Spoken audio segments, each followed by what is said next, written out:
Special thanks to all our patrons who support the show every single week. We couldn't do it without you. Head over to patreon.com/runeatdrinkpodcast and subscribe today for bonus content, exclusive happy hour live chats, and more. Patrons, you help keep the Run, Eat, Drink podcast going, and we're so grateful for you. Not a patron yet? Join us today at patreon.com/runeatdrinkpodcast. Help support the show by using our Amazon affiliate link anytime you shop on Amazon for running gear, food, beverages, or anything else the little gray trucks might bring your way. Just use runeatdrink.net/Amazon anytime you shop. It costs nothing extra. It's only one extra click, and it helps us keep the lights on and the bandwidth flowing. Just go to runeatdrink.net/Amazon, and we thank you for your support. Hi, team. I'm Fitz Kohler, one half of Team Noisy, and you are listening to the Run, Eat, Drink podcast.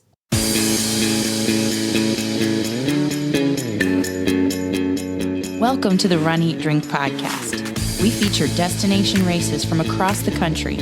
And after the race, we take you on a tour of the best local food and beverage to celebrate. So whether you are an elite runner or a back of the packer like us, you'll know the best places to accomplish, explore, and indulge on your next runcation. Hey, welcome to episode 278 of the Run, Eat, Drink podcast. I'm your host, Amy. And I'm your co-host, Dana. Welcome to one of our favorite episodes of all year.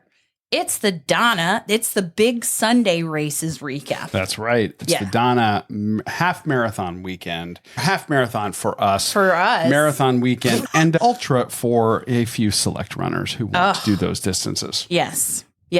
And we got some pretty good food and beverage. And I think we might have a surprise special guest, no? Yeah, we got some big stuff planned for this week's episode. I'm very excited. Yes. We should probably get started. I guess we should. And we're going to start out with shoutouts because you've scoured the interwebs and you have found two of them. That we have some people who are in fact in need of a shout out. Yes, Greg in Orlando. Congratulations on 51.18 miles. Wow.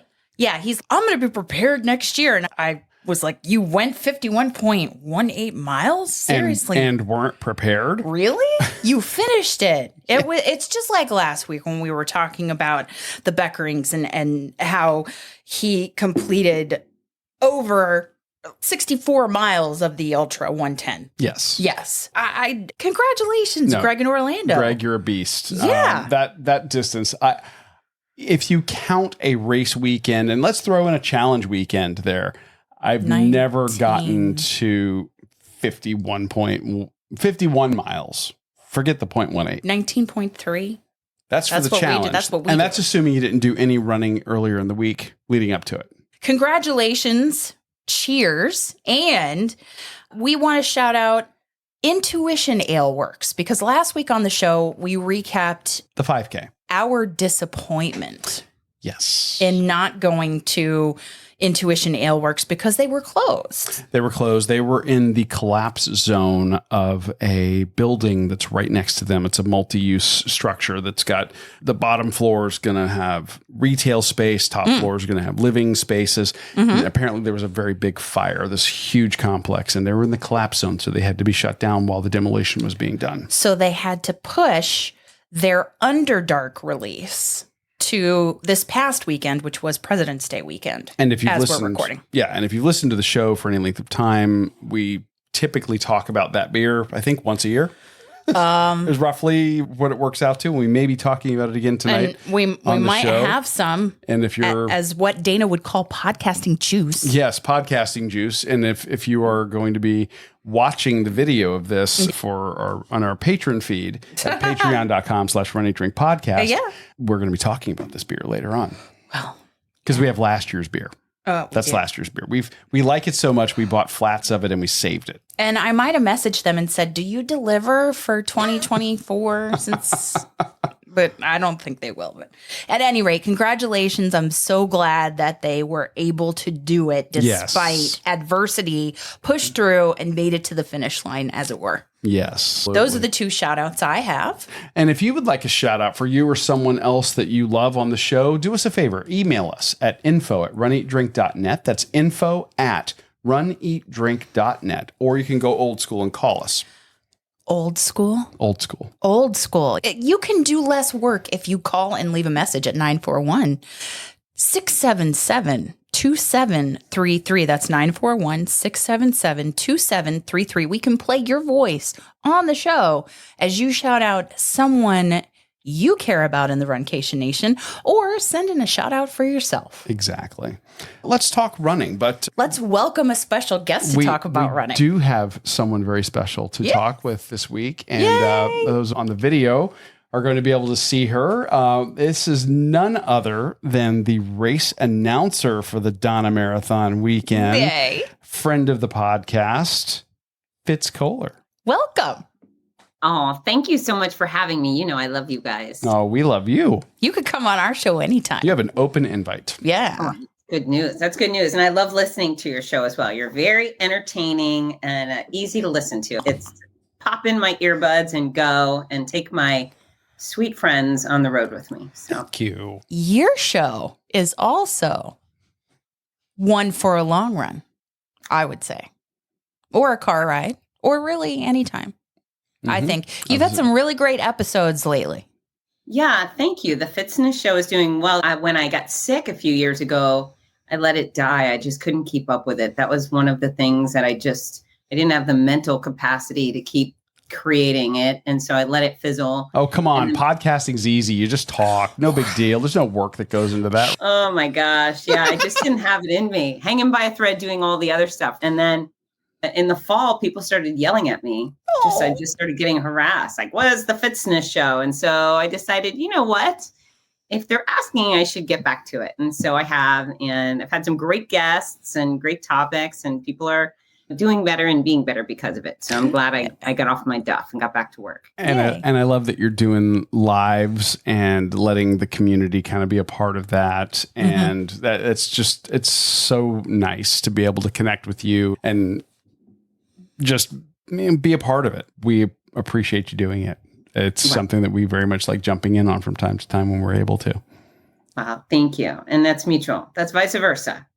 You, at the beginning, I really like your February race announcing schedule because you start and end February with 2 of our favorite Florida races. Yeah, and I don't get to do much in Florida, but these are doozies and they're so good. DONNA National Marathon to Finish Breast Cancer. That one's the Love Fest. That one is so special and unique. I know you love it for the same reasons, but it's just, I say with breast cancer, it's a club none of us wanted to be a part of. Who wants to volunteer? Nobody wants to be a part of this crappy club. But then when I look around, all the people in the club are really great. There's some perks and the fact that we get to support those that are going through it. The DONNA Foundation, it does an excellent job of helping people that are actively going through treatment. And of course, pursuing cures as well. And then Gasparilla, the Publix Gasparilla Distance Classic, the rowdiest pirate party on earth.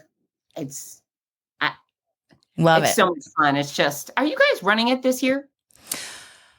You might have heard last week when we talked about on our show, we talked about how Buck has had a little bit of surgery and we might need to tend to him. So we may not make it this year. And I'm probably this close from having to get it myself. I've got something going on with my left Achilles that I've been talking about for a while on the show. Yeah. And I know that I've done all the runner things that you can do. The rest, ice compression, elevation, and then just ignoring it. There's that. Run through. Run through it. Tried that. Yeah. They tell you not to run. You do it anyway. Do it anyway. Yeah. Apparently that's not good. Doesn't work. Especially with the flexi bits on your body. I'm actually having to get a doctor to look at this. Yeah. So Mr. Well Insured, make that appointment. SAP. Yes.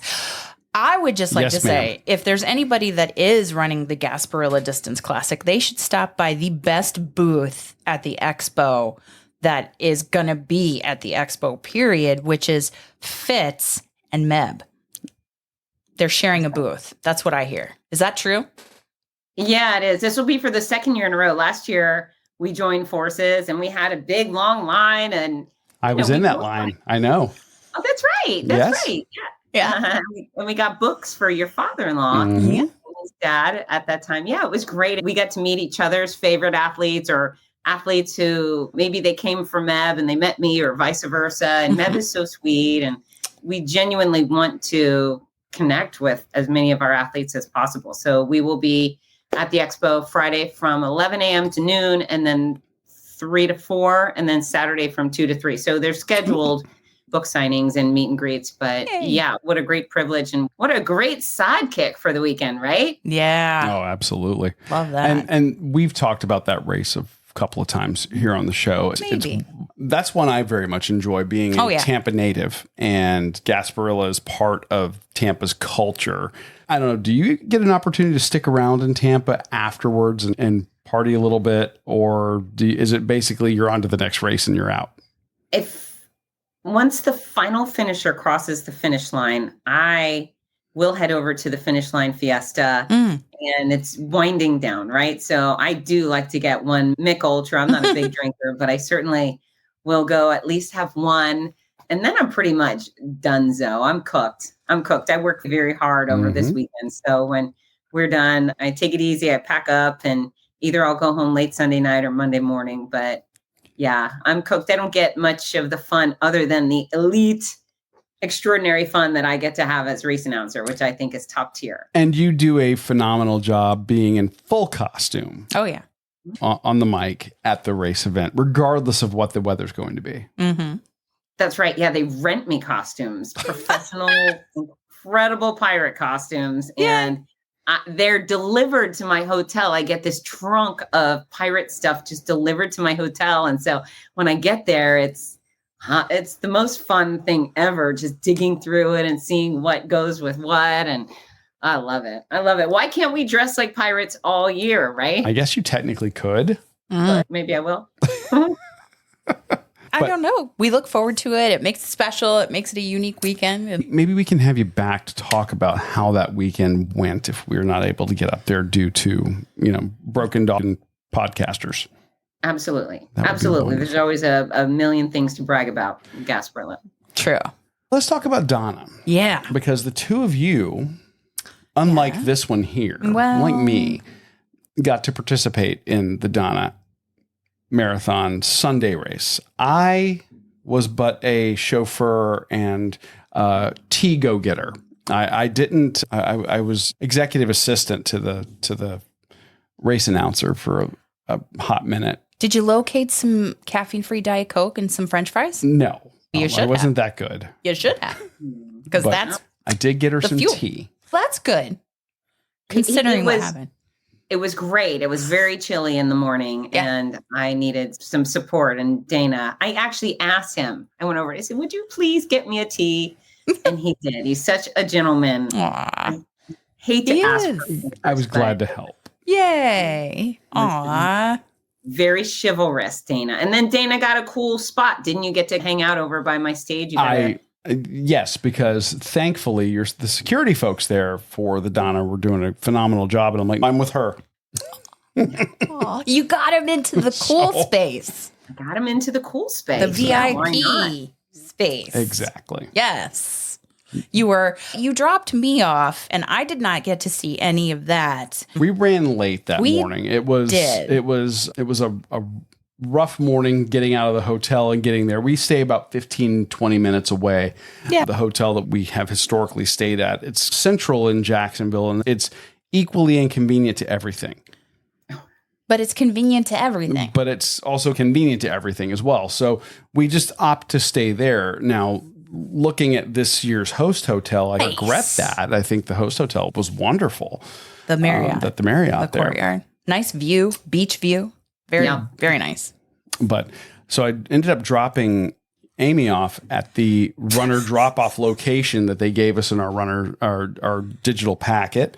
Dropped her off. She's crossing streets. I'm like, I see her walking across the street, the distance going, she knows where she's going. She was literally... I was listening for her voice. We could hear your voice. I said, That's just walk it. towards Fitz. You'll get there. You know where you're going. That's it. She was talking. I was like, I'm not. I'm just going to fall. I'm getting closer. I'm getting closer.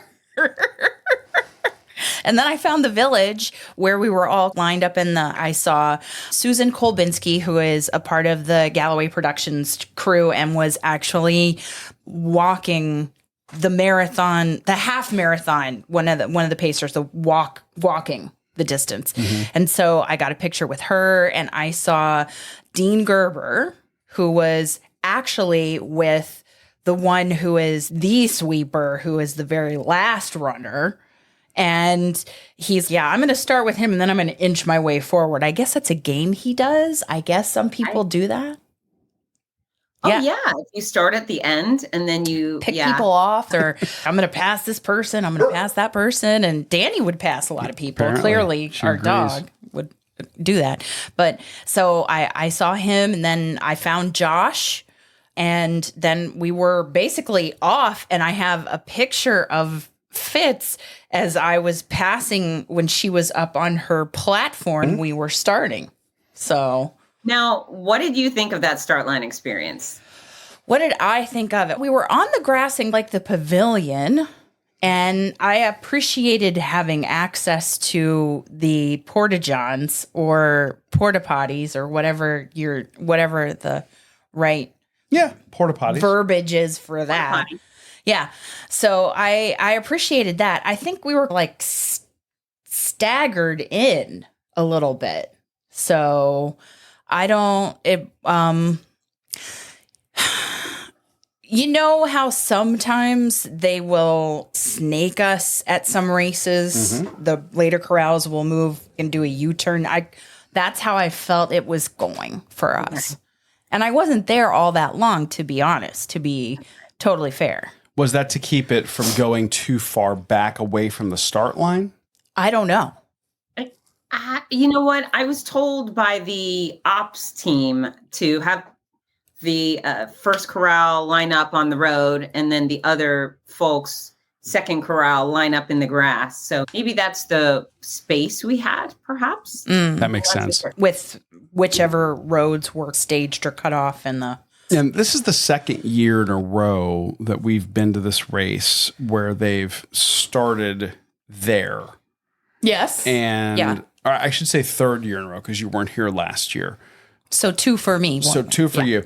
And I'm trying to remember, last year's weather for the Donna was better than we had this year and the year before. So we had one good year out of the last 3 at the start line. Well, it wasn't raining. It was cold. At the start, I say we had the best of the weather. I agree. That was PR weather. That was perfect. And the people who finished really quickly, they great. Finished in great conditions. They were golden. They got in, they got out. They had no issue. No. I think that start line was so much fun. And so my expectation of a start line is that it'll feel like a rock concert. But I always need the crowd to go along with me. Yes. They have to be in that same place. And the Donna runners I thought you guys were wild. So wild. It's the perfect experience where everyone's running by and jumping and shouting and waving. And there was so much joy. I was sad. Of course, it's my responsibility to say go. But when you do what I tell you to do and you leave, it makes me so sad. Oh, come back. We were having such a good time. But you just have to wait 5 minutes until the really fast people come. Or the adaptive the adaptive folks. They're so fast. Oh my gosh. Yes. And great conditions for them. Most of them came back fairly quickly because they're so quick. And they didn't have the weather once the weather turned. Yeah. I didn't see. This was the first year that I was out on the course where I actually saw some, and they had bikes ahead of them. They had some police personnel, ahead of them, so that when we were on the roads near the beach, then they would have room to pass us. So this was the first year that I've seen that. But it was awesome. Amy, you went the whole way with Joshua? I did. He insisted he would not. I said, I know you're going to be faster, so just go. Because sometimes it's hard for me, and I put pressure on myself to go faster when people say they're going to stay with me. Mm-hmm. Like last year at Gasparilla. Speaking of Gasparilla, we had that whole crew, Jessica and Darlene and JoJo and Susie, and JoJo and Susie were at the finish line, but like Darlene and Dawn and Jessica, they were all with us, and I felt, oh my God, I've got to be fast. I felt that way with Josh, and I kept telling him, listen, just go run your race, man, because... And he's like, I insist you shall not be alone. And I was like, Josh is a good dude. Chivalry is not dead. No, it's not. And Josh is executive producer of the show. He's at the indulge level on our Patreon. Yeah. He came, we met up. Yeah. He ran with us. He hung with us. It was such a good time. And Josh, to his credit, he had heart surgery this past year and has dropped like 50 pounds. Yeah. Wow. So when I saw him at first, I was like, holy crap, there's way less of you this year than there was last year. So we both missed. So this was a comeback year for both of us. Yeah. He did phenomenal. Yeah. And you had fun out on the course? Oh my gosh. Are you kidding? See, I love having you at the start, and I love having you at the finish. What I am sad that you don't get to experience is the community support on the course. And I know you've heard stories about it from everybody, but from your favorite Runcation from podcast us too. And from and footage of it when people post it on social media, and the people are out there. Literally, they are out there they have cookies, and they have candy, and they have orange juice, and they have water, and they have other lovely beverages that you can partake in. And it's incredible. It is. It really is. The level of support. We had one family one year. They were cooking and handing out full plates of breakfast, like a breakfast burrito, as you run by. The neighborhoods hired a DJ. You get out there, and these big dioramas are set up, and they're being funny, and they're doing things like free mammograms, and there's a big board painted pink with 2 holes in it, stuff like that. It's just the humor, the love, the support that this race has created. We've gone on record on another podcast called Experiences You Should Have, and said this so far is our absolute favorite race that we run because of the community support. There was a trailer set up this year when we were in kind of the neighborhoods, and this woman was like, here, we have pickle juice, we have water, we have beer, we have all this. And they had a sandwich board of their own, how the sandwich board mile markers have all the signatures and messages about people and to people.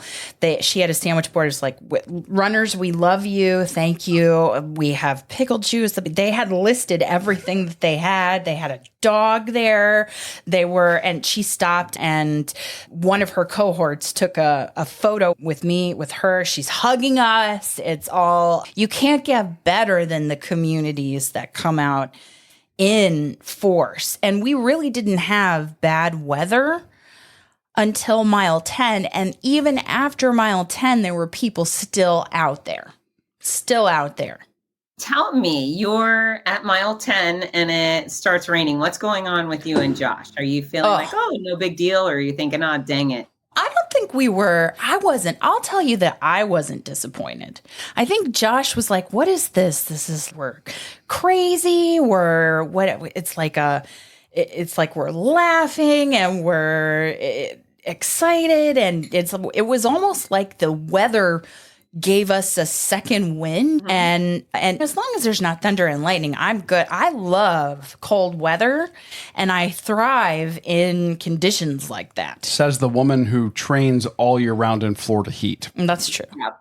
But I loved it. I was like, hey, we're there, and people are still giving out champagne and mimosas, and we're all just, we're we're having a great time. It's a 26-mile long party. I wasn't. I think Josh at one point called his girlfriend and said, I think we've gone crazy with some kind of, it's the runner's craze or something. I said, it's the runner's high, man. Mm-hmm. It's the runner's high. And it was, I thought the weather just made it more of a memorable experience to me. That's right. Far better stories to tell on a day like that than on a perfect day. Now, what happened with you at the finish line over the time that you saw the weather change? Yeah, for me, there's nowhere to hide. If it's, for example, Big Sur Marathon, I don't spend as much time on the ground. Very serious athletes doing something very serious, right? But at the Donna, I'm out on the road hunting for survivors. I want to make sure I grab and acknowledge every single survivor at least. And then, of course, there's the other special folks out there I'm trying to grab. And then the randoms. There was no place to hide. It just rained. And I decided to take it like a man. Right? Well, embrace it. And I was going to say, you do that. And that's not something that prior to you being the race announcer was something that we saw. And we noticed it, 2 years ago. You doing that and you making a point to do that and talk about that a little bit. And when she says survivor, she's not just talking about people who made it through 13 miles, folks. She's talking about people who are actually running with a survivor's bib on. They are a cancer survivor. You make a point to highlight them as they're coming across the finish line. Yeah. So it's interesting. In, 2015 or so, I started announcing an ovarian cancer race in Ann Arbor, Michigan. And the women who had ovarian cancer, either during treatment or after, they had these sashes.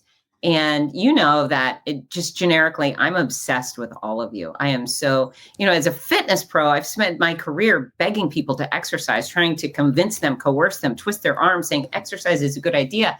And then on race day, these race organizations say, hey, Fitz-Koehler, here's 1,000, 20,000, 30,000 people who think exercise is a great idea. Can you make sure they know what to do and have a damn good time? And I think, oh my gosh, are you kidding? These are my people. They like exercise. Hooray. My genuine enthusiasm for every single one of you is real. But then in Ann Arbor, and they give me these women, and ovarian cancer is so flipping scary, right? Mm-hmm. And so as they were coming through the start line, I started grabbing them and saying, what's your name? What's your name? And then as they came through the finish line, I again thought, okay, I'm giving everybody a warm welcome, but I'm going to target, this event is about them, about the disease they're battling. So I started grabbing them and saying, who are you? And what's your story? And they would say, I'm 3 years ovarian cancer free, or I'm in treatment right now. And the crowds went wild. And I just thought it was very meaningful to give those particular people the extra attention, celebration. And there was no doubt I was going to do the same thing with the Donna. Now, it's interesting. In Ann Arbor, I would maybe have 30 ovarian cancer patients and survivors. And I lost friends. I'd make good friends with these people. We'd connect on social media. My first year, Heather Gilbo, she died 3 months after that ovarian cancer race on Mother's Day. She was a young mom. She had 2 boys. It was devastating. So I used to fear going back to that race. I couldn't wait to see them. But then I thought, who's not going to be here, right? And with the Donna, I've got this really personal experience with this nasty thing. Everybody's had women, and we have one man who shows up every year who's had breast cancer too. But yeah, everybody's the star of the show, but then there's this extra special thing that is very intentional for the Donna Foundation. I just want to make those men and women feel recognized and celebrated. And when I grab them and say their names on their bib, so I can usually say, okay, it's Deborah. And then when I say, how many years are you cancer free? And they say 17 or 25, the crowd goes wild. People love hearing that. I love hearing that. I'm almost 5 years remission. So I've got a few months till I can take an even bigger breath, right? So it helps people like me to know that others are so far out. You think, okay, it's possible for me to get there too. And then it's even more incredible. Gosh, some of our speedsters, even in the marathon, they'd have the survivor bib and I'd say, what's your name? My name is Patty. Patty, how far out are you? And I had chemo Tuesday. I'm going to chemo tomorrow. And it's just mind blowing. And that in itself is also so devastatingly meaningful, because the other agenda I have right there is all those people standing around the finish line who've never done a race, who say things like, I can't run, or I can't do a 5K, all these excuses and the whatever. When you see someone going through chemo, doing a full marathon, all of a sudden you might start thinking, maybe I could walk a 5K. And I like to point that out to the crowd too. So I can tell you that when I had nasty chemo for a very long time, and I had the treatment triathlon, chemo and radiation and surgery, and I was whacked. I hung by a thread getting my work done. I did 2 5Ks during treatment. And I thought both times that I might have to either take a seat midway or get medical attention. So the fact that some of these women are in the middle of chemo and they're doing a marathon or a half marathon, it's just mind-boggling. They're the Navy SEALs of cancer patients, and hip, hip, hooray. I mean it when I fawn all over them. And that's why I do it. I just can't help myself. I think that you are right, Dana, when you say it every year. It is the highest of highs at this race. And you see the reason why you run, or you see the reason why you run the DONNA weekend, because you see people in treatment and you say, what is my excuse? Let's get off the couch and go. And what is my inspiration and what is my motivation? That is. So it's not just the bling. No. Yeah. Though the bling is very nice.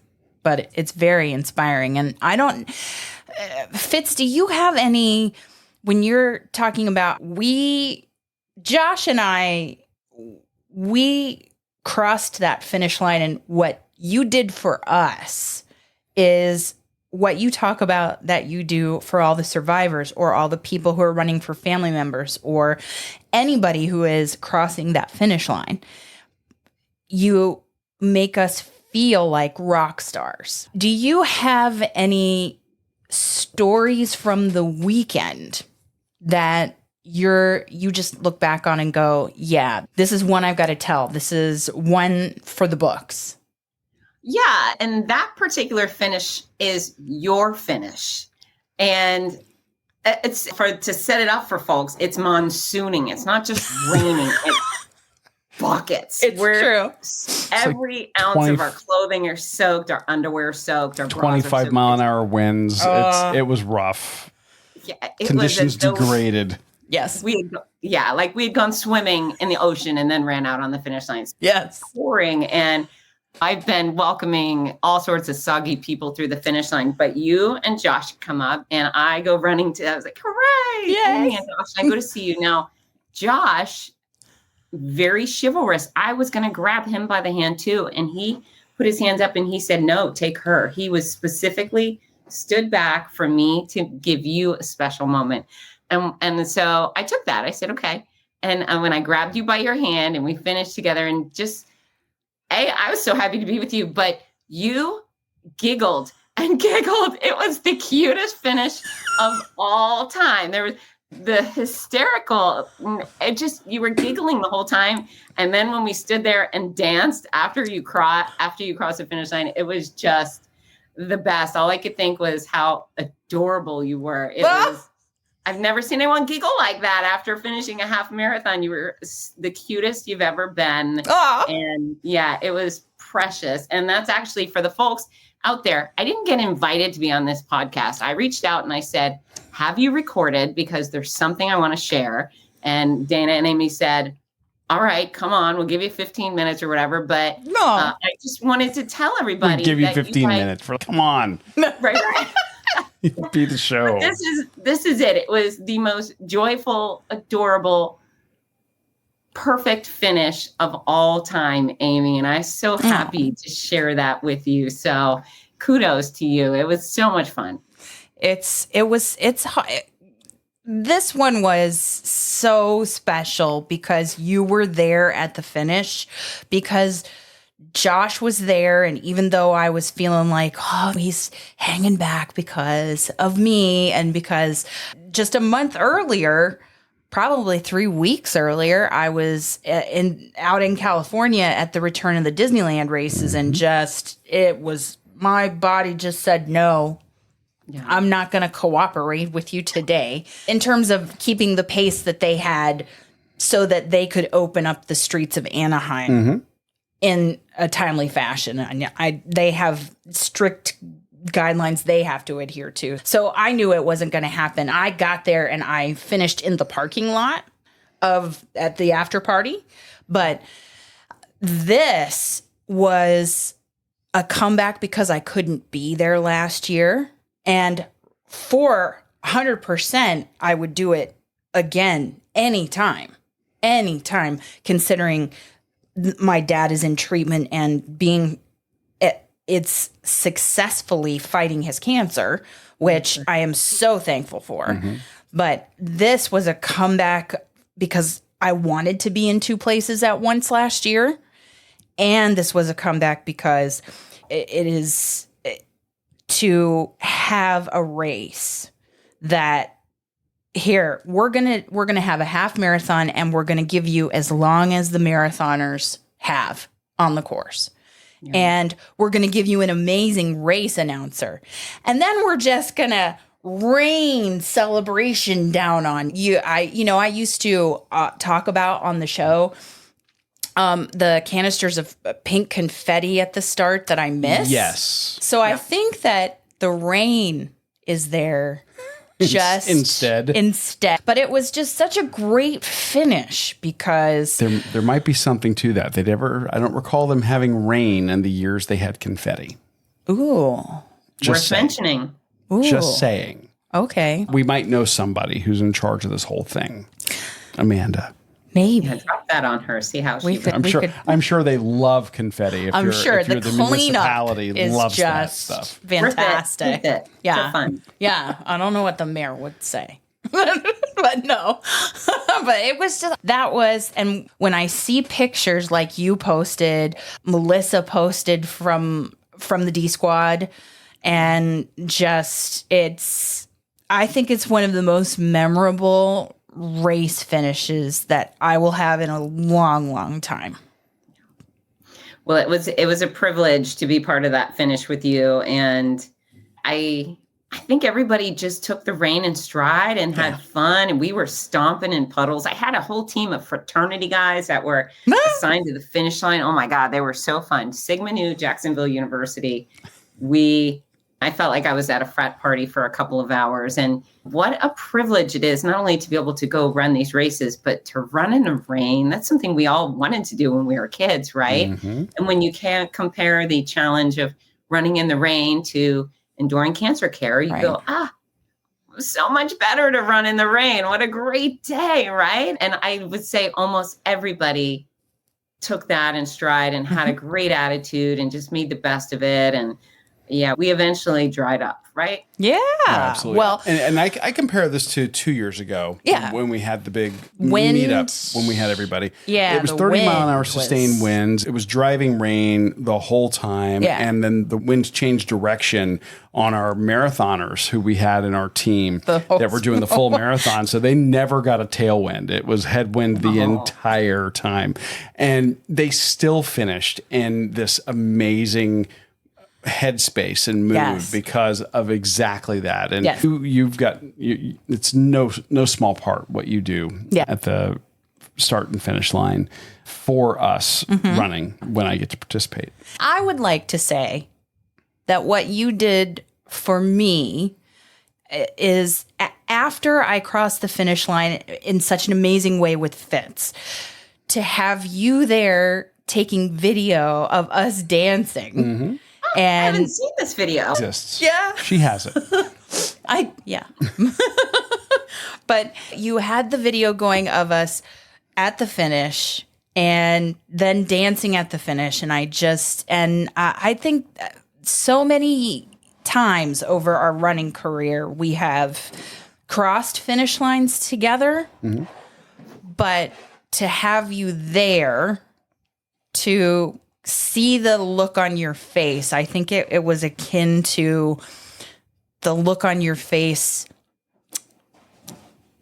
2.5 decades ago when I was coming down the aisle at our wedding. That was, it was just amazing because I could see love and pride in your eyes, and it was just a wonderful finish because I think that you, more than anybody else, knew how disappointed I was in January and disappointed that I couldn't be there at DONNA last year, and just knew how much it meant. Well, and there's a part of me that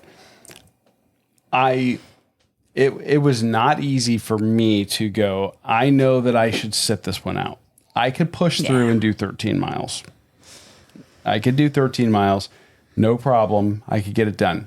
What's it going to cost me afterwards? And with what's going on with my Achilles, the answer was going to be the ability to flex my left foot. I did the mature thing and did not decide to push through it. But this is the race where if I was going to do that, it's the one that I would want to do it at. Oh, yeah. I was having to run vicariously through you. So you getting a good finish like that was very nice to see. Yeah. You know what I thought when I was watching you dance and laugh and just be so happy? I was thinking, I could see why he's so in love with her. That's what I thought. Like, you were the perfect woman at that point. Like, just filled with joy and all the goodness in the world. It was your best version of you. Yeah. As I knew you.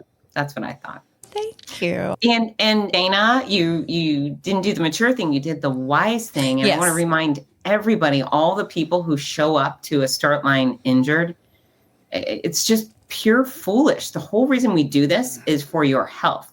So any race should not set you backwards in your health. If exercise at all causes actual pain, discomfort, being challenged, I'm all game for that. But if you have actual pain during exercise, you should not be doing it. And every physical therapist will tell you the same. So I want to discourage people. Sometimes you get, I have a person who's a chronic offender with this. She'll run a marathon and then she gets on social media. Oh, I just want everyone to know that I did it, but my knee was giving me a hard time.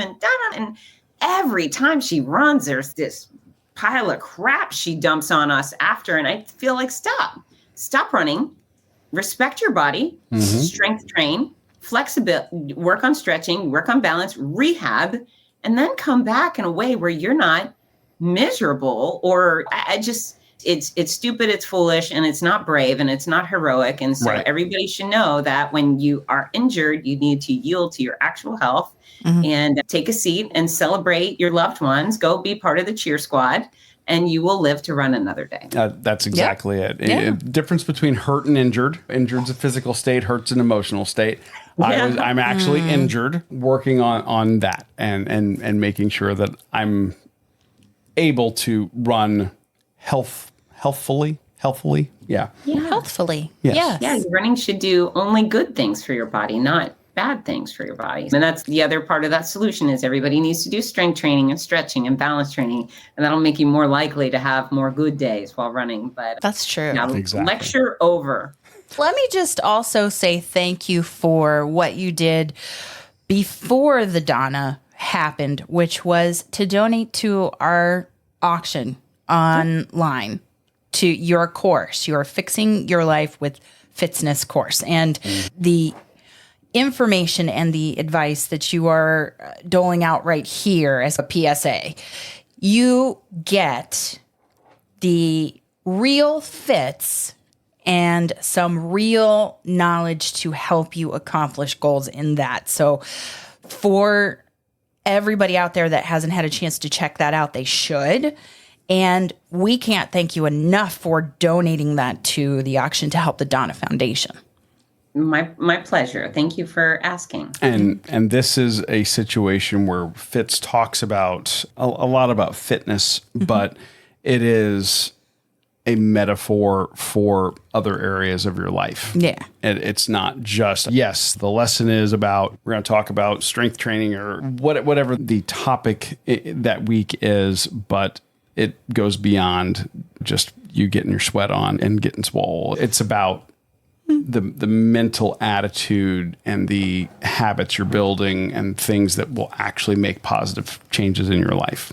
Thank you. Yeah. It's almost like we've been through the class. Yeah. We might have.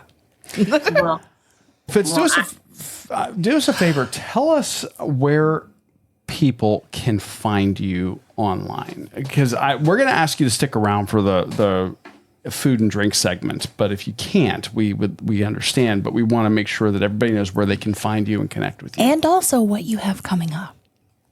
Oh, that's right. So I'm going to do that now. I'm going to let you guys do the food and drink segment on your own because I actually want to go have dinner. She wants to go have some food and drink. Got it. Food and drink for me. But my home base for everything is fitsness.com. That's FITZNESS.com. There's all sorts of free resources there, free videos and recipes and articles. And then the Fixing Your Life with Fitness course. My books are available at fitsness.com. My race announcing schedule's there. So if anybody else would like to be treated like royalty at a start or finish line, come run my races. My races are the best races. Yeah. And then I'm at Fitsness on Instagram and YouTube and Facebook, and I'm on LinkedIn. And I if you follow, I promise quality content in return. But what I'd much rather is for you to follow and then say hello. I heard you on the Runny Drink podcast, because I'm always out for new running besties, and it would be more meaningful to me if we actually made a real connection.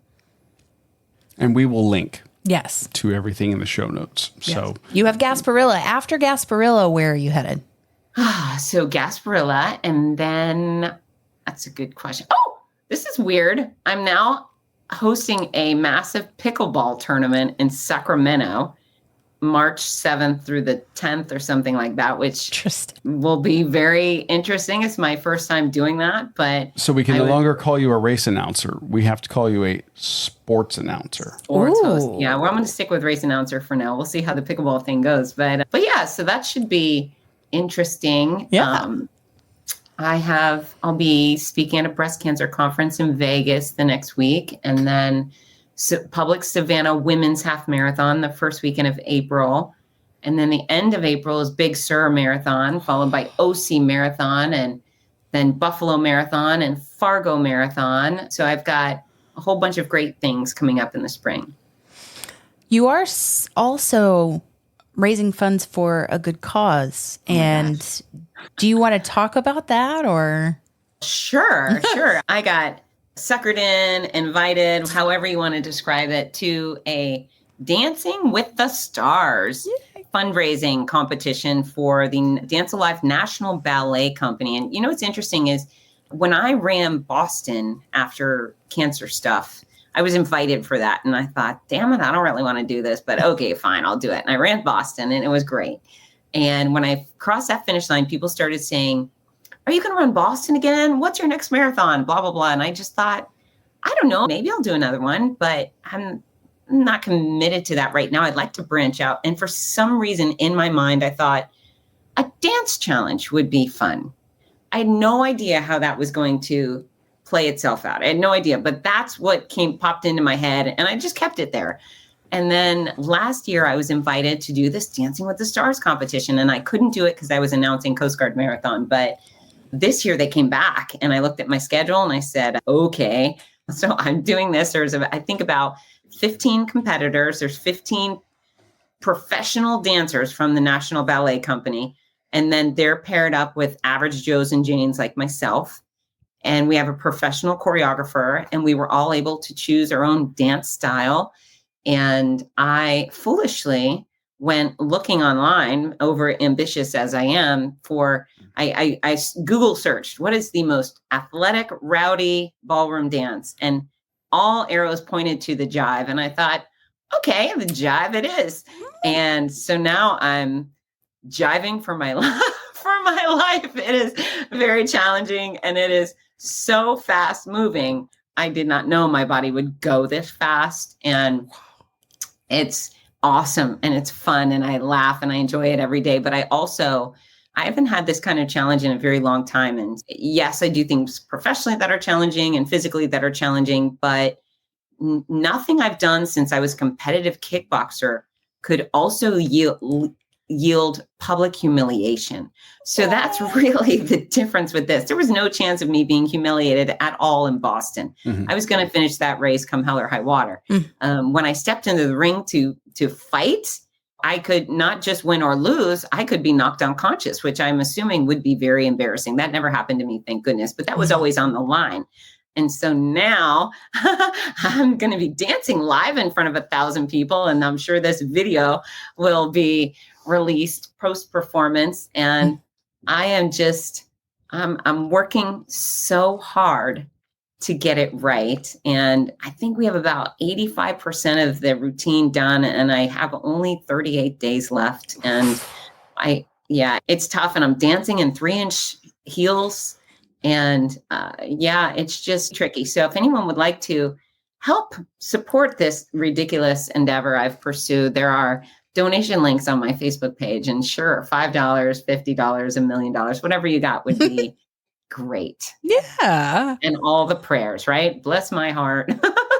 I'm doing the jive. Well, and we bless look forward, the heels. Bless the heels. Exactly. And we look forward to sharing that video with everybody so they can see what one of our favorite race announcers, sports announcer, is doing for charity. So, yeah. Fitz Kohler, thank you so much for joining us on the Running Drink podcast this week. We cannot thank you enough for coming and spending close to an hour with us. Yeah. And we can't wait to see you at DONNA in 2025.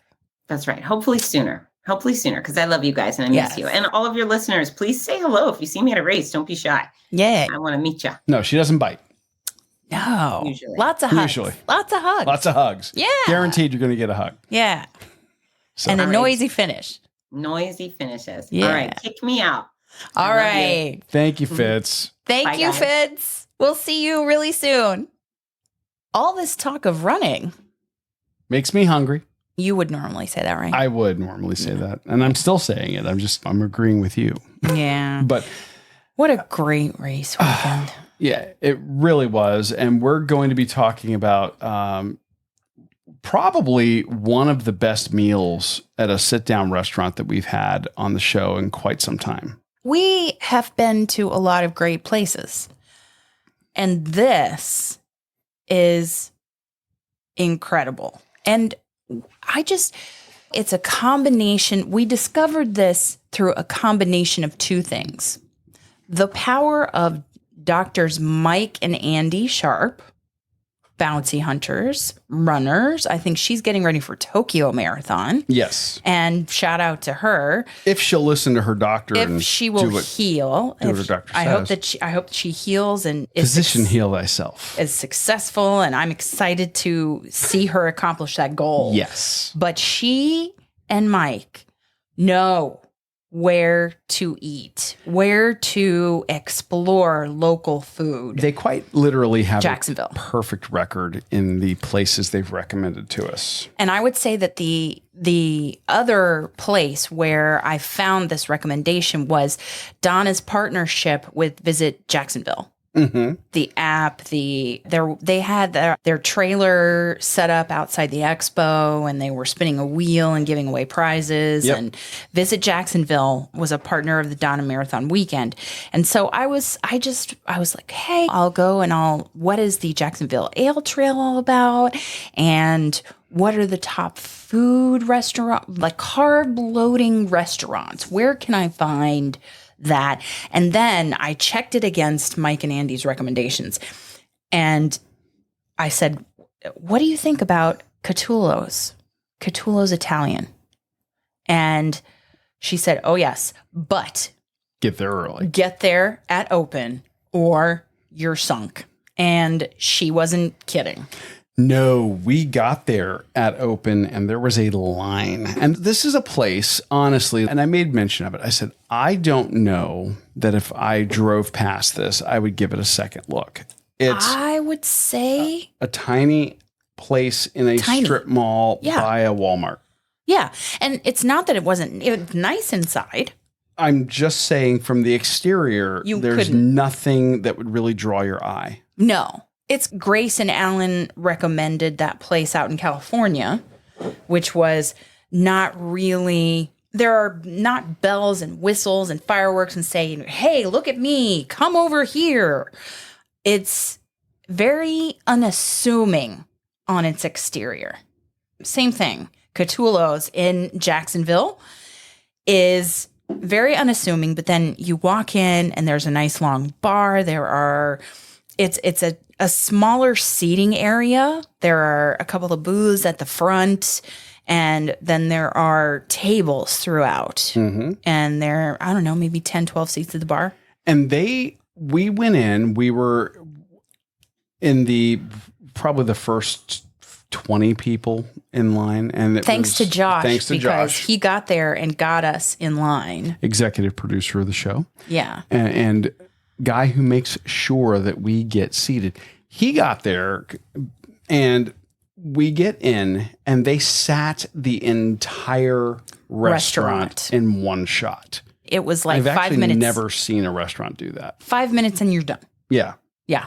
And that place, for the duration of our meal, and we were there for a good 90 minutes. Yes. They were on a wait nonstop. People outside having glasses of wine and beer, and outside on the, I don't know, porch, for lack of a better... The part of the strip mall that right in front of the restaurant. Where they were waiting. Yeah. And it was just nonstop people throughout. Mm-hmm.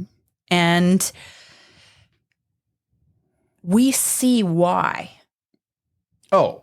We see why, having had this meal as our carb loading meal for the Donna. Yes. And I'm going to tell you what, from appetizer to dessert, it was amazing, delicious, tasty, authentic.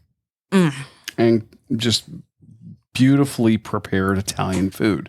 We started the meal with a variety of appetizers. We did. We ended up getting an order of their arancini, which are basically, typically we see arancini, it's fried rice balls, and they'll usually have some sort of a meat or cheese inside of it. Yeah. What they did was Calabrian chili and Parmigiano Reggiano stuffed with tangy, fresh goat cheese, then hand-rolled. Risotto. It's risotto in there. Yes. With goat cheese. I'm sorry. Then they bread it and fry it and serve with marinara. I mean, I'm sorry. The addition of goat cheese is something that I've never had in a arancini. Typically Parmesan, typically mozzarella. Parmesan, mozzarella, yeah. Milder cheeses. Goat cheese has got a certain tang and a funk to it. It does. That not everyone's used to. But that addition of that, plus the Calabrian chili, which gave it that really wonderful spice. Just a bite. A little bit of bite. It's not too powerful. No, but it lets you know it's there. And the Parmigiano Reggiano gives you this to go along. So you have this tanginess, this nuttiness, a little bit of funk from the goat cheese. Oh.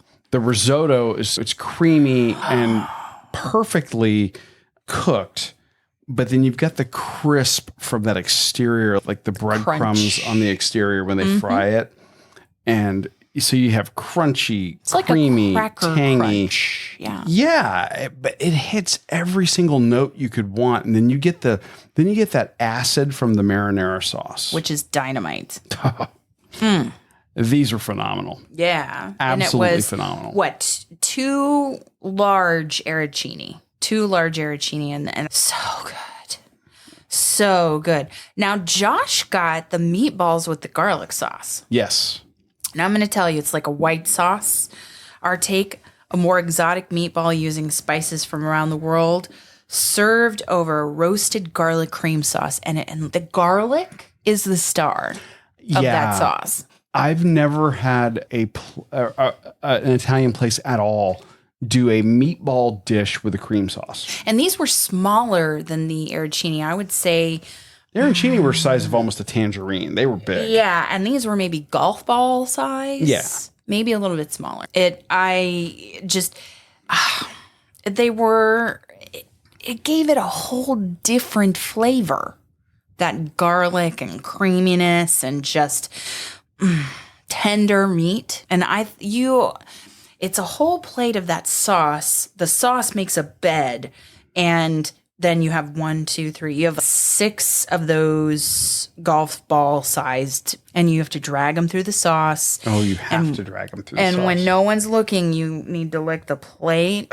That's all I'm going to say. The sauce is ridiculous. I honestly, they could have just gone, we're going to sell you a ramekin of this sauce, and you can... We'll give you a spoon. And give you a plastic spoon. And I'd be happy with that. We'll leave you in the corner with it. I would be happy with that. Yeah. I'm just saying. Yeah. We also... this is just the appetizers, guys. Oh, I mean, yeah. We also did the bruschetta or the bruschetta, and their description of this, I don't know if it does it justice.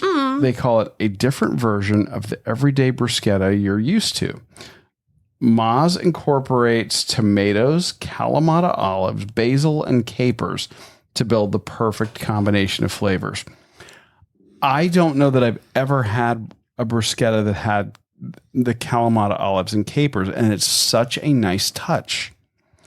Because that gives you that saltiness. It gives you a little bit of the richness from the olive. But then you have brininess as well. Yes. I love capers. Yeah. Capers. And I think that in there, they don't need to be fried. They don't need to be like it's soaked in anything. Just the way they are. And I think they were using fire roasted tomatoes too. Oh, yeah. So you get smokiness. So you get a little smokiness there. I think that's what that's from. And the basil.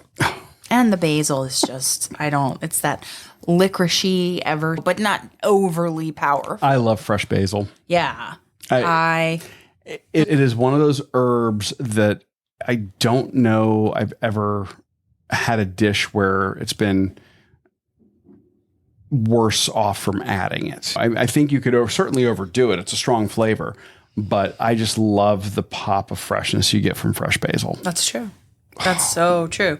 So the appetizers, that's a trio of win, and we could have stopped there, but we didn't. And for you. Just FYI, the Runcation appetizers Nation. that we mentioned, the arancini were $11.90, the bruschetta were $9.90, and the meatballs and garlic sauce were $10.90.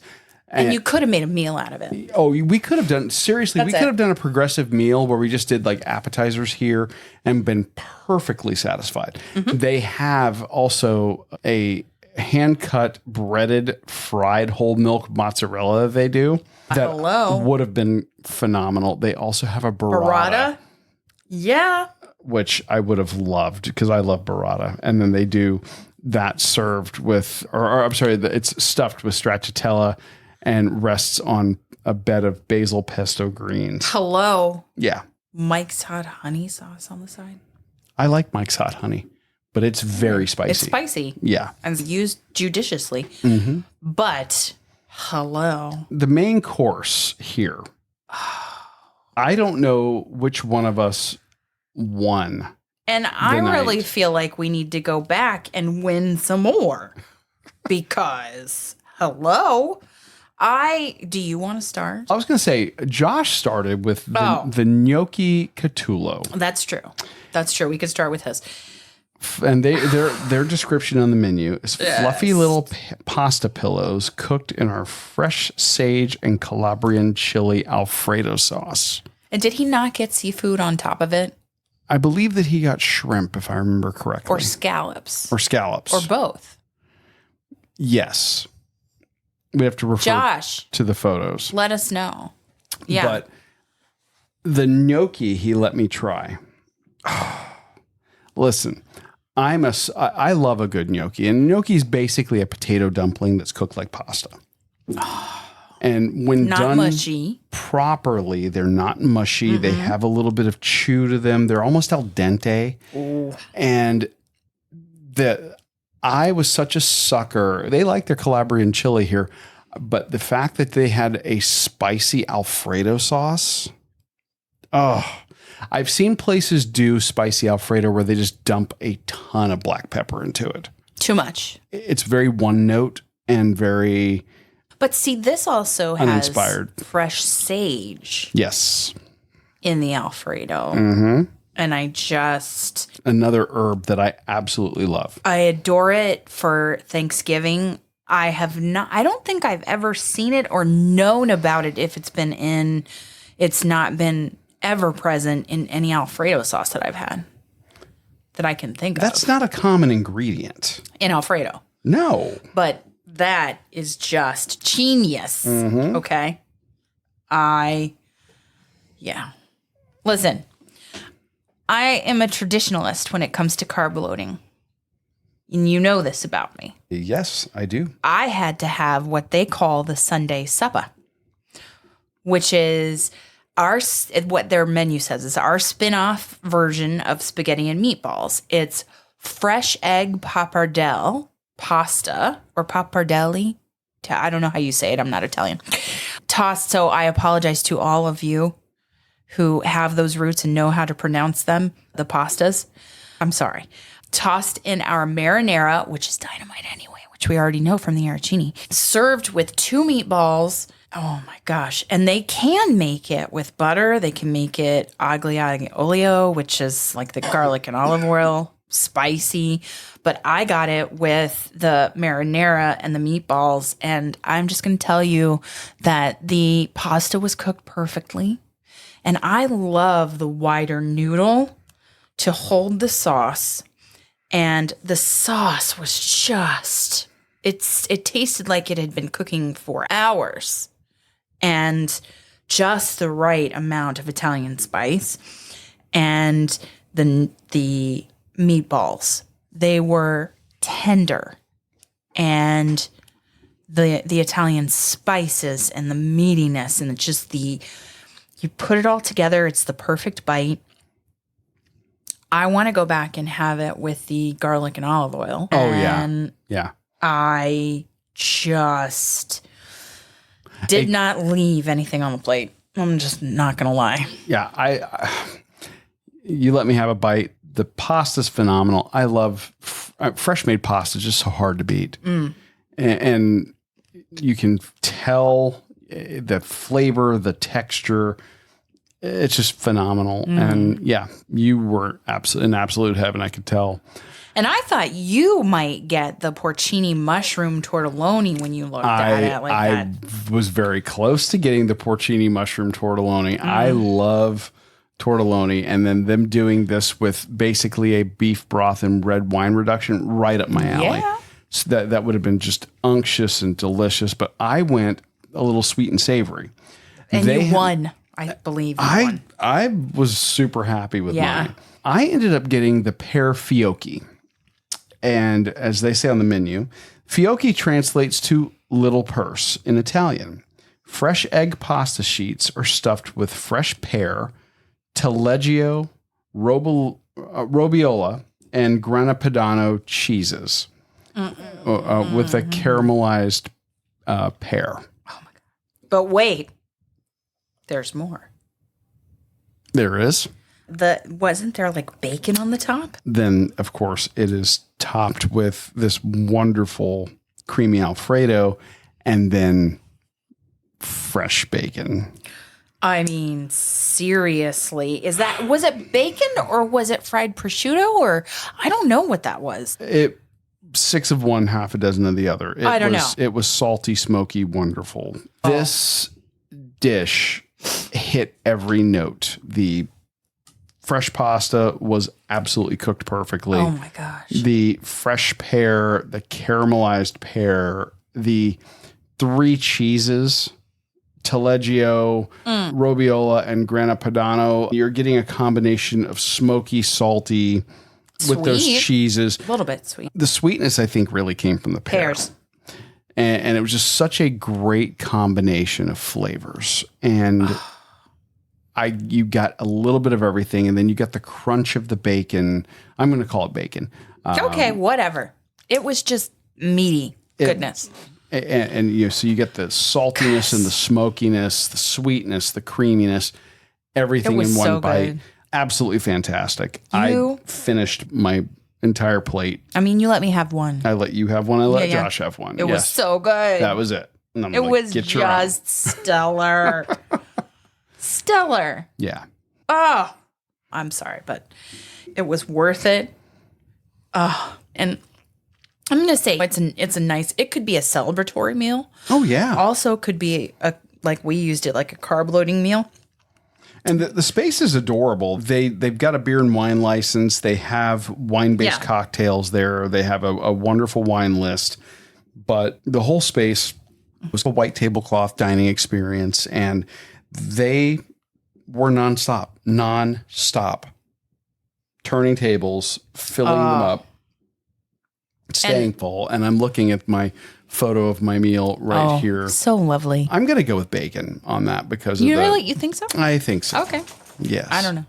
It was deliciousness. Yes. Whatever it was. Quite tasty. But you also winning the appetizer round, winning top-notch entrees, but also stellar dessert.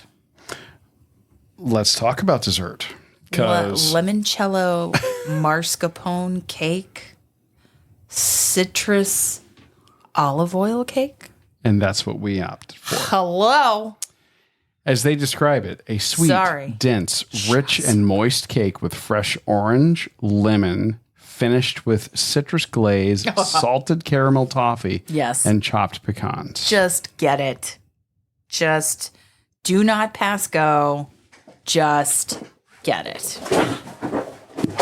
And Buck agrees. He does. That's him shaking in the background there. Yeah, the olive oil is not an overpowering flavor. It is something that's added into the cake. It gives you the richness. It gives you moisture.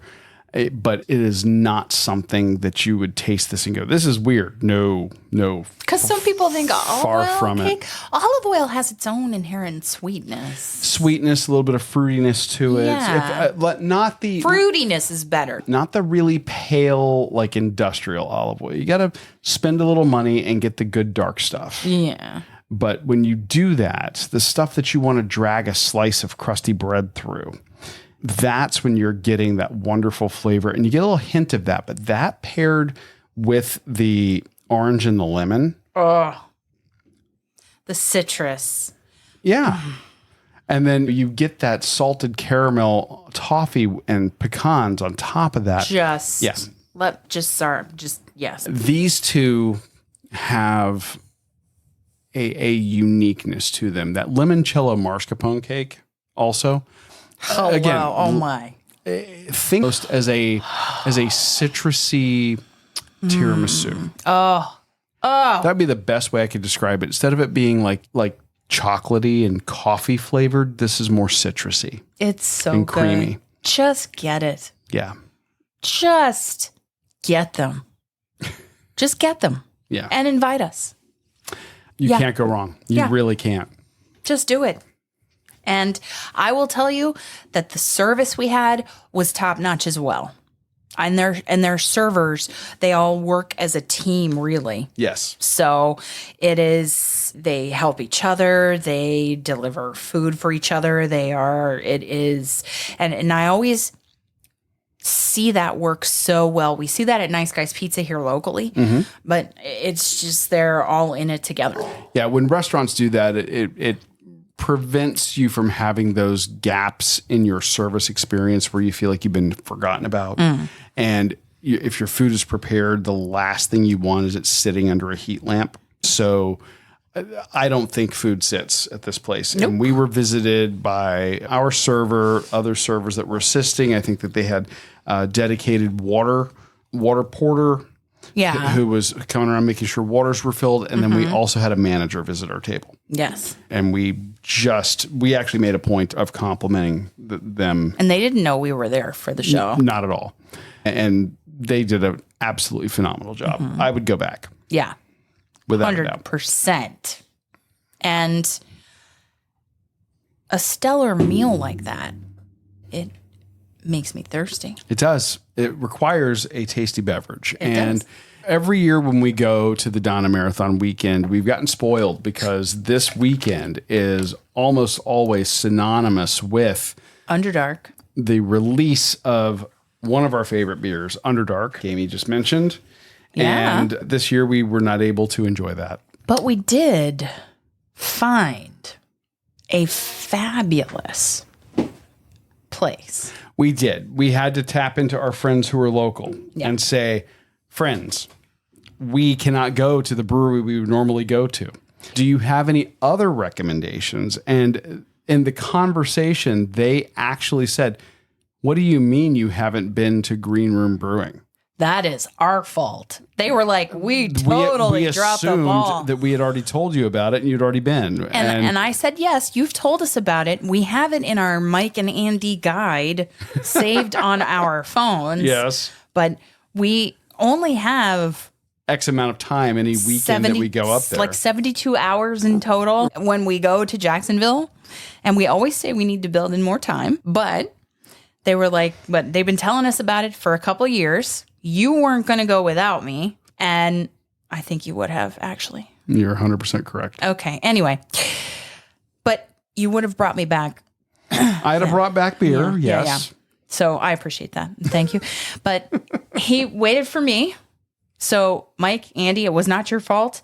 And we got to review a couple of flights with our executive producer, Josh Osborne. Welcome to Green Room Brewing in Jacksonville Beach. Yeah, this is a brewery that's been recommended to us for quite some time by a couple of friends of ours here who are locals. Yes, and you know we like to go where the locals explore and indulge in the best food and beverage. Yeah, and walking into this place immediately, you're greeted with, they got a nice bar right up front with some high top seating off to the right. Back in the back, they've got their tanks where they're actually doing the brewing. So cool. Off to the side Love of the tanks. Love to see that. Behind the bar, they have a game area with like life-size Jenga and There's ping pong and what do you call the football? Foosball. And yeah, this is, and then off in the corner in the front, they have a couple of pinball games. So, Love it. It's a neat space, and they've got a nautical sort of feel. Like you got these outside nautical lamps hanging over, pendant lights hanging over the bar. The bar itself is corrugated aluminum. They got a really cool mosaic of their logo up on the wall, and it's made out of corks and bottle caps. Super cool. Just really neat. Yeah. And yeah, just a neat looking space, but they've got a huge selection of beers here. And they break their beers down into tier 1 and tier 2 brews. I think probably for cost of ingredients. But ABV or probably ultimately, I think that probably has something to do with ABV. Yeah. But you're talking a difference of 50 cents a pint. It's nothing crazy. I'm looking at just a quick count here. 5, 10, 20, 25 beers on tap. yeah. And this is all local stuff, or all homemade stuff. Yes. So, brewed here. well, I think quite literally brewed in this very building. It would seem. We each selected a flight. We did. And we overlapped quite a lot. We did. We're going to try some of them at the same time. Together. Yes. What are we starting with? Well, let's start with the La Ola Jalapeno. This La Ola is their Mexican lager, and they have 3 varieties on the menu. They have the La Ola Mexican lager with jalapeno, with lime, or with coconut. Interesting. Each one clocks in at 5.6% ABV. This is a tier 1 beers for them, so $6.25 a pint. And I'm excited. I love Mexican lager as a style. It's golden and clear. Yes. See-through, no haze. This is a little bit of a darker gold than I'm accustomed to with a Mexican lager. I don't smell any spice off this. I don't smell anything off of it. The nose is very, very... Ooh, much the not there. waxiness of the jalapeno. Oh yeah, that's Yeah. immediate. Not the spice, the waxiness. I'm actually not getting any heat. I don't know if it builds, but that's it. You know what? Billy's Chili's. Billy's Chili's is another pepper beer that we've talked about on the show before. Okay, there's this slightest tingle. As you take more. Yeah. As you drink more. But this shouldn't scare anybody off. You get the flavor of the jalapeno without It's it being... not for a spice head. No. You get this with a lime, maybe a little bit of tahini on the rim. Oh, yeah. That would be great. That would be wonderful. Go nice with some brisket tacos or Yeah. Now, their parking situation here, I don't know if they do a lot of food trucks, but You got to park on the street. you got to do street parking in the neighborhood, Yeah. and you're right on the main drag here. There are a lot of people that actually live in the neighborhood and bike or walk. Oh, sure. I'm sure. If I lived in this area, I would. And by the way, we're remiss in mentioning we are joined today by executive producer of the show, yes. Josh Osborne. How are we doing? Josh is not drinking; he is just hanging out with us today. Yeah. But feel free for the color commentary or to take a sip, man. Either way. So, would you get a pint of this, Amy? I would. I think. Curious to see what Especially Josh if it was thinks going to be of like a taco situation, like a street taco situation. Yeah. Oh yeah. And I like their flight boards. They're like Their flight board looks like a surfboard. Like a surfboard with their logo. Very nice. Street tacos, cilantro, and onions. Yes. Good to go. Yeah, right? Meat of choice. I'm a lingua fan myself. Yes. Ooh, lingua tacos Yes, are good. absolutely. And it kind of stays with you just a little bit. But it's not so spicy. It's not for. Just because you see the name jalapeno in it, don't let it scare you off. Exactly. It's not like the seeds are in there and it's super hot. I like it. Now you went with a second offering from the I did. Laola lime. I got the lime, not the coconut. The lime in the coconut. Then you'd have to shake it all up. Combine the two. Oh, Ooh, you could. you could. I don't know, It's but been told to us that was a popular combination. Okay. and these are. There's no real. It's the same ABV. Same ABV, so- 5.6 in all three of them. Ooh, but the lime is. Smell that. Smell it. Oh yeah, that is like Yeah. lime zest. Which I love.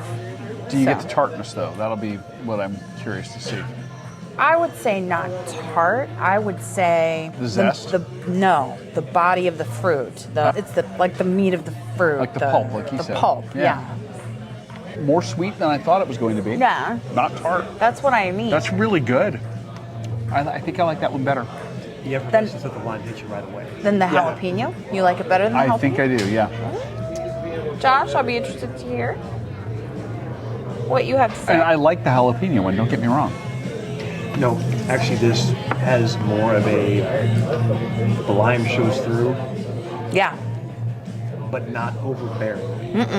If that's even a word. because Yeah. it's still refreshing. Yes. Still Oh, very, yeah, I could do that on a hot day. very refreshing. Now, Oh, you go. she's doing the alchemy. She's mixing the two. I like the alchemy. That's how most of us got. So most of this stuff came to be in the first place. Exactly. all right. So now these two are mixed. Okay. The jalapeno and the lime. Okay. That's actually the best of both worlds. Really? It mellows out the mellows out the lime, and you still get the waxiness of the jalapeno. Ah! Little sippy sip there. Again, I need a plate of tacos now. I know, right? Where can we get some? Let's go. Josh has done 2 sips. He's Neither not one- hating it. Again, neither one overpowers the other. No. They play well together. Yeah. They do. Yeah. I like it. All You right. still get that kind of a waxiness off of the jalapeno, but again, and the body, the pulp of the And lime you're a itself. spice head. I love my spice. Yeah. Oh yeah. If I'm not leaving there crying, I'm not happy. This is the man who sent us Sent hot us ones the hot ones. box. Not Exactly. So- only that, but did the gauntlet with you. With multiple us. Yes. times, Yes. multiple times. Yeah, I like them.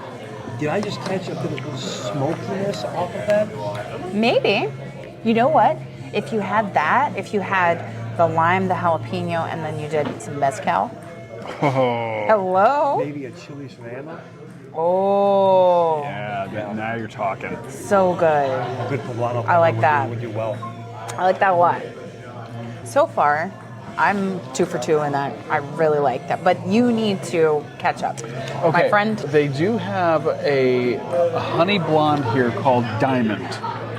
that's what you're gonna do next. That is the base beer. Josh, were you going to say One something? more recommendation for that. Yeah. Migas. What is it? Migas. What's that? It's a Tex-Mex type of, almost from what I understand, I've had it a couple times. You can actually get it at that Ruby Sunshine in Birmingham that I've mentioned on the show before. Yeah. It's almost like a chilaquiles, if you will. Oh. You're talking my Chilaquiles. language right Yeah, there. Very good breakfast beer. Yes. You're going to have it with the migas. Oh, I like it. So put a little bit of the hair of the dog. I think that's your forte. We might need that after tomorrow's race. Or a brunch celebration. Or a brunch celebration post-race. Come on now. Yes. So I Behind that. like I said, they have their honey blonde Yes. here that is called Diamond. It's 5%er. They have a variant that I'm trying. This is their Pina Colada Diamond. Ooh. And they also offer a blueberry diamond. It's interesting. They do variations of their beers. This one in particular is their blonde with pineapple and coconut. This one clocks in at 4.5% ABV. Okay. And this is a bright golden color, but it's got a haze to it. It's like the color of a pineapple. It smells like pineapple juice. Yeah? Oh, that's good. That doesn't even taste alcoholic. That is dangerous. Get your own. I know, right? That is. That's fantastic. But It's you didn't not have the too original. tart. It's not too sweet. No, I'll try the original maybe for the patrons, Okay. but that is really good.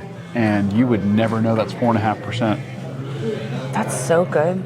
Definitely got, It hides it very well. yeah, That's so Which good. makes it dangerous. very dangerous. Imagine that on you're having a beach day or a boat day. Get a growler of that on the boat. Oh. That's a That winner. sounds like one that will come back to bite you if you're not careful. Oh, but next thing's like 1, 2, 3 floor. Yes, exactly. Yeah. Oh, and I see Amy's already got her next beer queued up. Reelin' Red. Reelin' Red. Reelin' Red. And it's 5.5% ABV. So this is their toasted red ale. Yes. You can see through Traditional it. So roasted caramel, red. The Says, caramel color. okay, now what did you say the ABV was? 5.5. Okay, they have it listed up on their board as 6.4. Oh, well, on their website it's 5.5 or. So it's somewhere between 5.5 and 6.4. Okay. But it's got a perfect Whatever. It's got a perfect red color to it. That is, as far as the style goes, that is Nice spot on. carbonation, nice caramely notes, nice malty notes. Okay. Not a whole lot of bitterness on the end. It's not like back home. I think Scotty's Red has some bitterness on the end. This doesn't. To me, not as much. I don't think you're going to hate that, Josh. I think that's. I'm a big fan of red ales. Period. Yeah. That one, like you said, you get a little bit of bitterness, but then it fades. Mm-hmm. It's not super hoppy, and Not my favorite, not your favorite. but I wouldn't kick it out of bed for eating crackers. Okay, that's a fair assessment. And there's the cutest black lab here. So cute. Amy made friends with all the dogs this weekend. Oh, yes. That is her forte. 100%. I love the dogs. And then my next beer in my flight is their milk stout. I'm a huge fan of the style. I love the mouthfeel that you get off of beers that are brewed with lactose. I love stouts, generally speaking. You combine the two, you tend to get a real winner.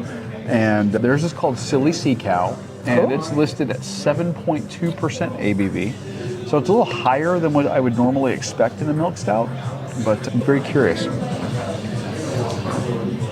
I'm getting some like roasted malt and like chocolate espresso-y kind of notes on the nose. Okay, there's a smokiness that I was not expecting with this.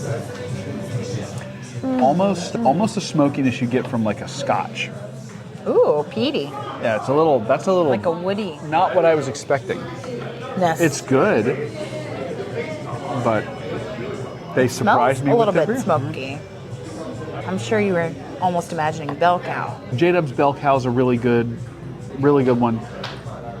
I like Left Hand's milk stout as well. They do a really That's good job. really good. I like that a Try lot. that one, Josh. What do you think? That one's different. I like it, though. It's not overly smoky. No, but it's got something there.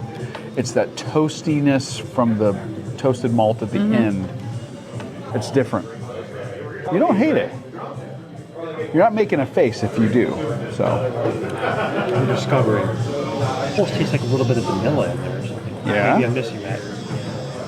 No, I would agree. You're getting, there's like a chocolatey kind of thing going on, and then are you getting that smokiness at the end I'm talking about? I'm not too familiar with the stouts other than obviously Guinness, which is very much of the norm. Guinness, yeah. I could definitely drink that. That's kind of a dinner, a little bit of a heavier dinner beer. Oh, yeah, and at 7.2, you wouldn't drink a lot of it. I think that would be good as along with a green, like a Brussels sprout type of dish or something like that. Something to cut through that a little bit. Or maybe just complement it, but not override one or the other. I like it. We have an overlap in our... We're both on our last beer. Okay. And I feel like I'm going back to my childhood with the title. We were told that they do a series of beers here that emulate Saturday morning breakfast cereals, and on their menu right now is one called Count Chocula, and this is a chocolate oatmeal stout. So oatmeal is added to the mash list essentially, and you end up getting a heavier, smoother mouthfeel as a result. It smells like breakfast cereal. That's all I'm going to say. It smells like breakfast cereal. Oh, it does. It really does. But you tend to get that heavier mouthfeel, smoother. Oh. Okay. You definitely get the chocolate on that. That is 100% like a chocolate cereal. Yeah. There's a mild carbonation to it. What I would like for them to do is put that on nitro. Oh. That on nitro would be stellar. It would. So good. It gives a whole new twist on Saturday morning cartoons right there. Right? Mm-hmm. You drink a few of those, you'll be acting them out. You'll be asleep till Sunday. So the Black Lab is running around the brewery making friends with people. Yeah. So cute. So, Okay. what do you think? Which one's your favorite? Between the two of us, we've tried beers ranging from light and crisp to heavy and dark. Yeah. I think they've got a pretty good selection here. I really like the range. The Count Chocula in terms of the darker one. The Real and Red is really good. The lime. I liked your mix. I liked doing that. I think if I were picking a single beer from my flight, I'm going to go with the Pina Colada Diamond. That's really good. That was really good. Shockingly good. And I'll go with the lime. And you're going to go with If lime I'm going on with a yours. single no mix. Yeah. And if I were picking a favorite from both, Oh, what would you do? opening up the possibility of the lime and the Real and Red, I might have to go with the lime. Yeah. It's good. Nice, what do you light. I like the peanut. Obviously, that's one of my favorite things of ever. I'm a huge pineapple fan. Honestly, I think I have to go with the lime and ultimately the mix. The mix. That Amy was talking about. Because again, as much as I am a fan of Mexican food, that would be a great complementary beer to, again, a kind of a poblano pepper, again, a chilaquiles, a amigas, something along the lines, maybe whether Mexican or Tex-Mex. I would highly recommend doing that. And again, it complements the flavor profile, but doesn't overpower it to where you're only tasting the beer. That's it. I think we found another winner. We absolutely Of a did. place. We got to thank Mike and Andi for the recommendation. Yes. Guys, thank you so much. We are looking so forward to featuring more of their beers. By the way, patrons, stay tuned. We'll have some special content just for you. Yeah. Coming to you right here from Green Room Brewing in Jacksonville Beach. Green Room Brewing with cute dogs, friendly people, a vast array of styles on the menu. And a great space. So great. Yeah. Highly So- recommend. Absolutely a must go. I'm so glad that we got there finally. And I'm glad that we took Crowlers back to the room Yes. to enjoy. Yes. Very Yeah. much so. Yeah. And that's always a good sign. If I'm willing to take some to go, that's a good sign. Yeah. So that does it for our recap of Donna 2024. We cannot thank our friends from the Donna Foundation, Yes. Mayor Donna Deegan herself, Amanda Napolitano, our friends from the D Squad. Yes. Fitz Kohler for coming on the show today. All of our donors to the fundraiser that we did this year, and all of you for your willingness to participate in our fundraiser and help us raise $1,300 for the Donna Foundation this year. Amazing. Thank you so much for helping us make this year's fundraiser a success. Whether you donated items to the auction or you bid on them, we just cannot thank you enough. And here's to a successful 2025. So stay tuned. Next week, we'll have more accomplishing, exploring, and indulging for you. Thank you for joining us in 2024 on your long run, your commute to work, around the house, or wherever you are. I'm your host, Amy. And I'm your co-host, Dana. And special thanks again to our noisy race announcer, Fitz. You stay safe and well, and we will accomplish, explore, and indulge with you really soon. Thanks for listening to this week's episode of the Run, Eat, Drink podcast. We're having another great year thanks to your support. Don't forget to follow us on Facebook and Instagram. We're at Run, Eat, Drink Podcast. And on Twitter, we're Run, Eat, Drink Pod. You can also give us a call at 941-677-2733 or send us an email at info@runeatdrink.net. Visit our website at runeatdrink.net and click on the subscribe link so you don't miss a minute. Find out how you can support the show at patreon.com/runeatdrinkpodcast. Accomplish, explore, and indulge right along with us. We'll talk to you next time.